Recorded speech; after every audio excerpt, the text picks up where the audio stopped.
HTML class, we displayed a simple hello world to the screen, and in this session we are actually going to continue on that. So this session is going to focus on basic display.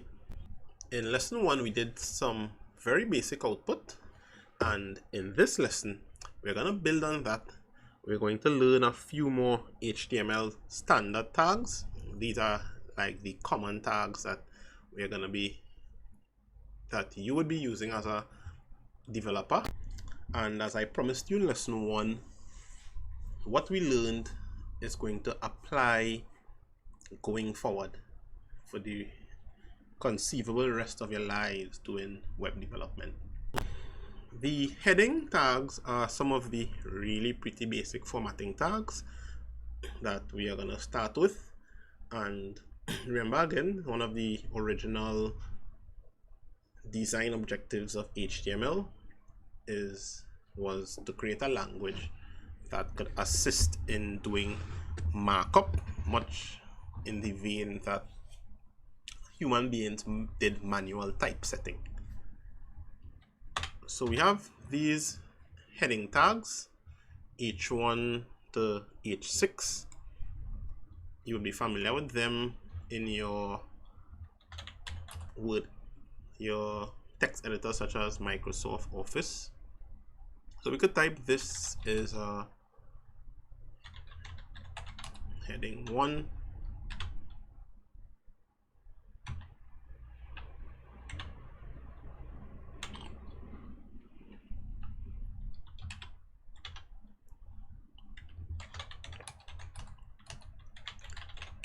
this is a heading 2,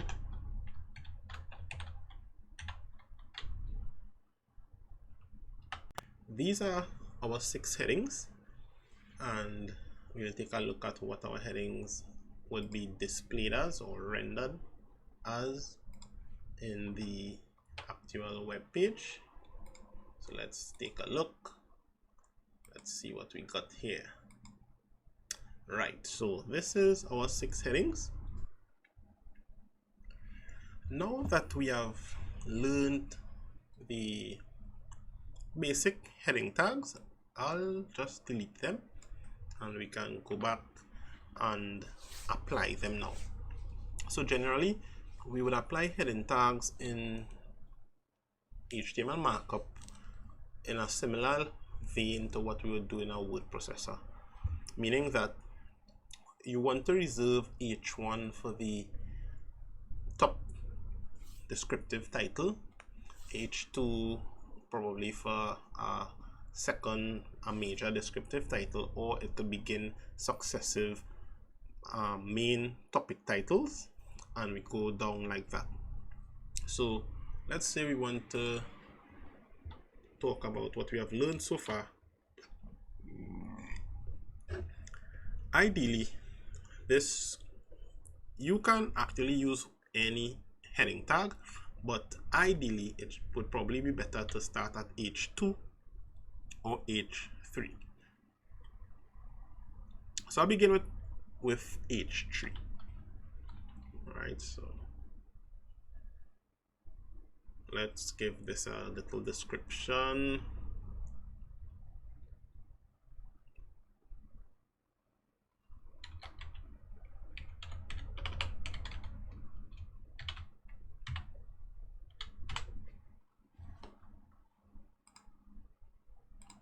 Right, so we have H3 learnings, and we'll take a look at what happens here. Right, so we have learnings. We have learned the basic elements HTML, head, title, and body. Now we are learning the heading tags H1 to H6, as well as BR, HR, and P. So you all would notice that there is an automatic line break after learnings, so we automatically came down here.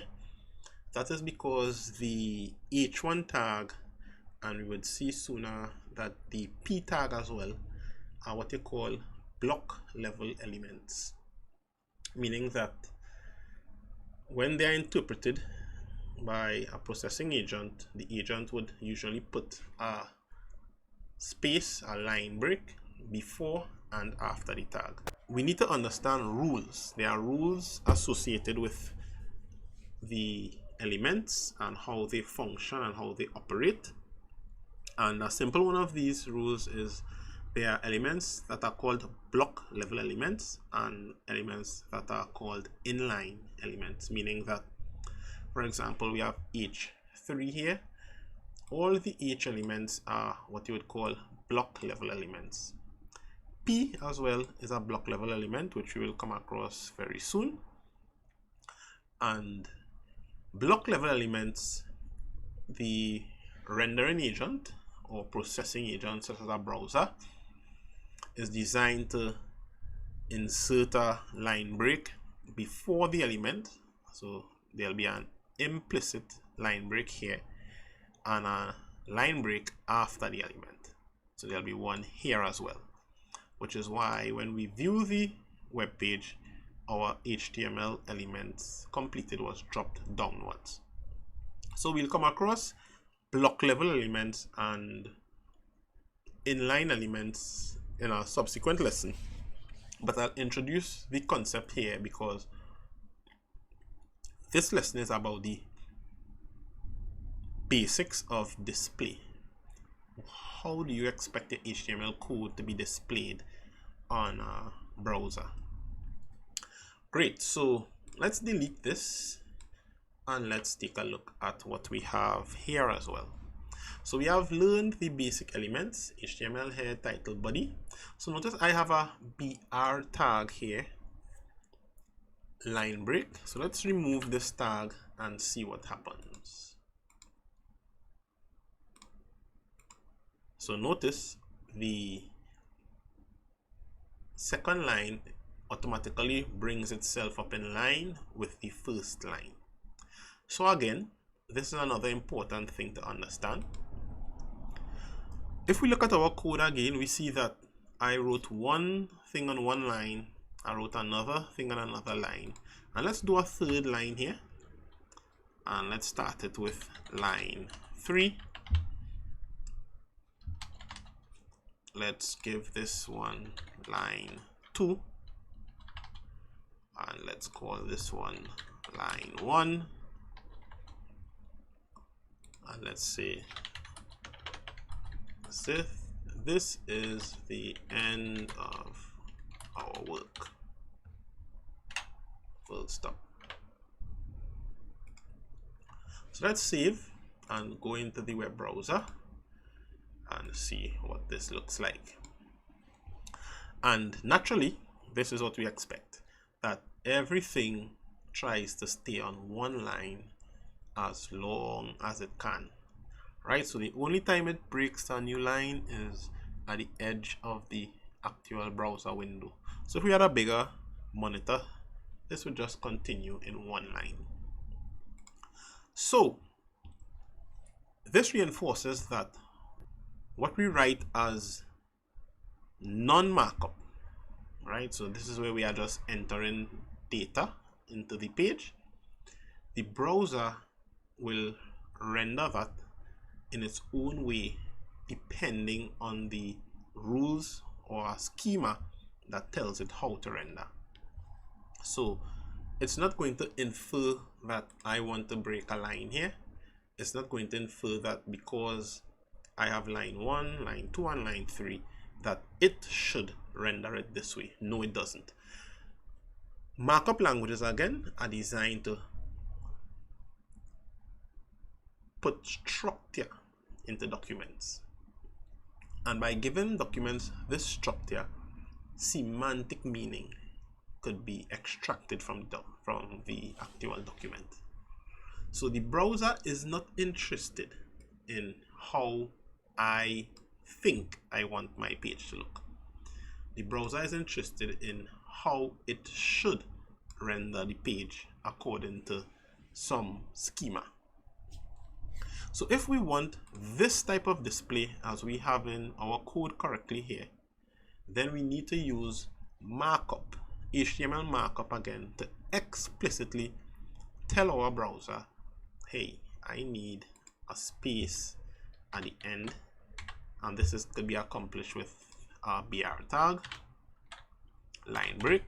So we saw this in the first lesson, so I'm just explaining it here. And this would give our browser an explicit instruction that at the end of this, break to a new line, break to a new line, break to a new line. Let's go back and take a look at what happens in our browser now. Yes, and there we have it. Our markup is looking as we actually intended. So I'll do this and this and this and this and this and this and this and this.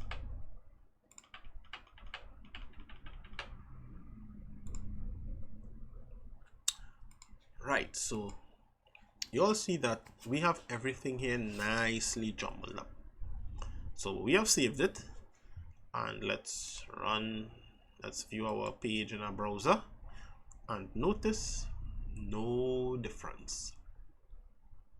Let's go back to code, and let's include something here. That's the end of the first session on display.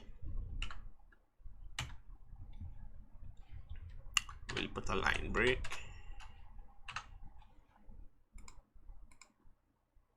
and we'll put a horizontal rule,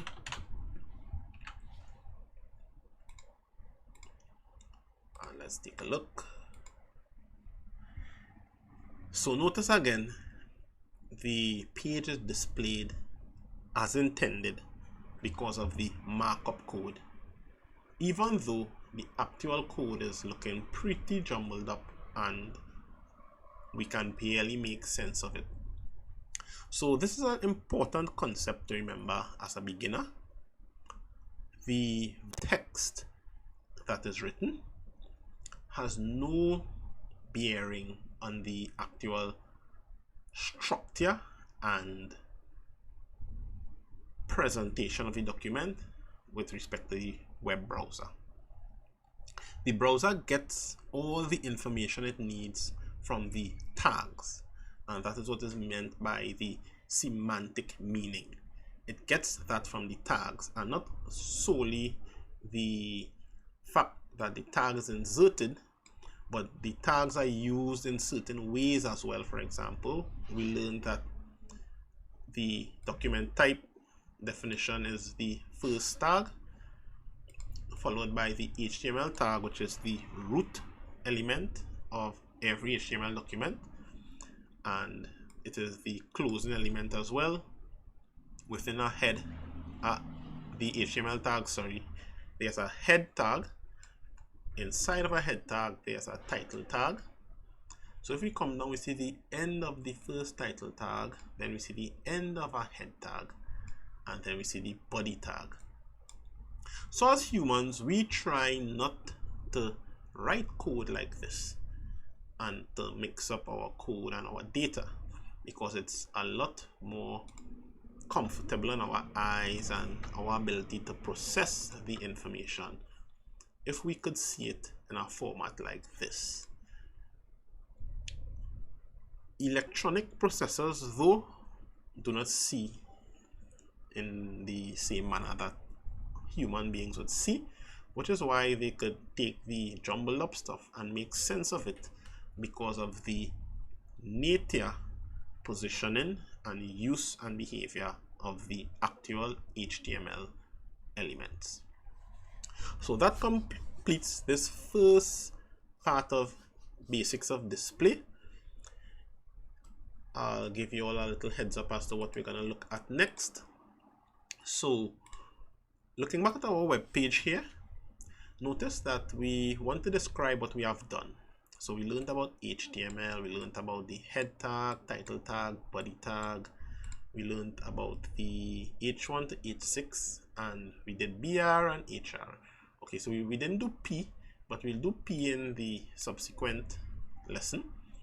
But here's what we want to look at going forward. What if I wanted to display this HTML here as an actual tag, so that when someone is reading the actual web page, they would see it as a tag instead of just a word HTML and a word head and a word title. So what I'm saying is that we want to see this in the actual web browser. So think about this. If this element is used as a HTML instruction, a markup instruction, how can we use this within an HTML document so that it would be displayed in the actual browser? And I'll give you all a quick sample as to what we want to do.